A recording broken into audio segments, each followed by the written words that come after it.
Oh, hi subscribers! Today we're back in my kitchen because I'm gonna break down for you my easy morning coffee routine. Why? Because to the expensive Starbucks coffee overlords, what do we say? Not today.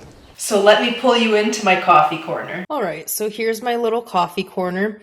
Usually all of these supplies are either in the fridge or my cabinet above, but I just pulled everything out so it's on the counter for ease of filming. But I just have a very simple Mr. Coffee. Don't laugh, this thing is pretty trusty and it has lasted me a few years now, and I can't even tell you how inexpensive it was. But of course, first we have to start with my Norm from Cheers coffee mug. It's either this or a cat mug. I mean, there is no in between. It would be better if it was like my favorite character from Cheers, but you know what? This is all they had, and I have to pay tribute to Cheers when I can. And if you don't know already who my favorite character from Cheers is, well then, off you go. So usually I'll just start off with whole beans and I'll grind them myself just because it's a lot fresher that way. The coffee stays fresher longer. Unless I'm in a huge hurry, then I'll just grab some pre-ground coffee. But usually I'll just grind my own. And then I just have this tiny little convenient coffee grinder. I fill the cup to the brim.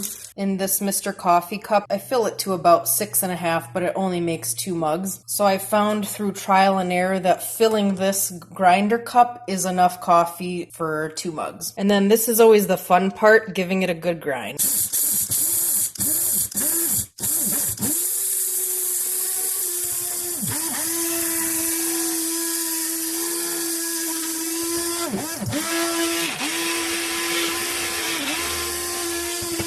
Okay, and then I'll just take the fruits of my labor and toss them into the filter. And take my pre-measured water, pour that bad boy in.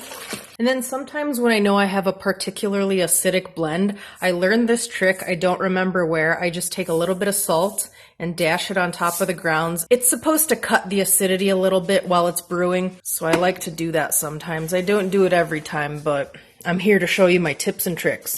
And then we brew, baby. I'm always looking to save time, so while it's brewing, I like to prepare what's gonna go in my cup. The first thing I toss in is my collagen powder. I just take 1 teaspoon. It usually comes in this pouch. It's the Groovy Bee collagen, peptide, and MCT powder. But like I said, I'll just put it in this glass jar. It makes it a bunch easier in the morning. So I put a teaspoon of that in there. Then sometimes I like to take the tiniest little teaspoon of stevia extract and pop that in sometimes if I'm feeling froggy. Some days I don't feel like having a sweet coffee, but today I do. So I just add in a little bit of that. A little bit of stevia goes a long way. If you put as much as you usually put with sugar, it's going to be way too much. And doing things with one hand is pretty impossible. And then the last thing I like to put in my cup before the coffee is just a little bit of oat milk. I got vanilla this time around. Sometimes I'll get plain, sometimes I'll get extra creamy. I just like a variety, so it just depends on the day. As you can see, not much, maybe a little bit more. I do want to cover the powder. There we go. And then I can't emphasize enough how much this little coffee frother has upped my coffee game. It actually makes a homemade cup of coffee taste so expensive and bougie. So I like to froth up my powder and oat milk mix before I put the coffee in, and it just gives you this frothy goodness. And it's fun to use, so you can't complain. I don't know if you guys can see that, but it's snowing. Ew. And then the best part of the morning has finally arrived, when the pot of coffee is complete. Look at that frothy goodness.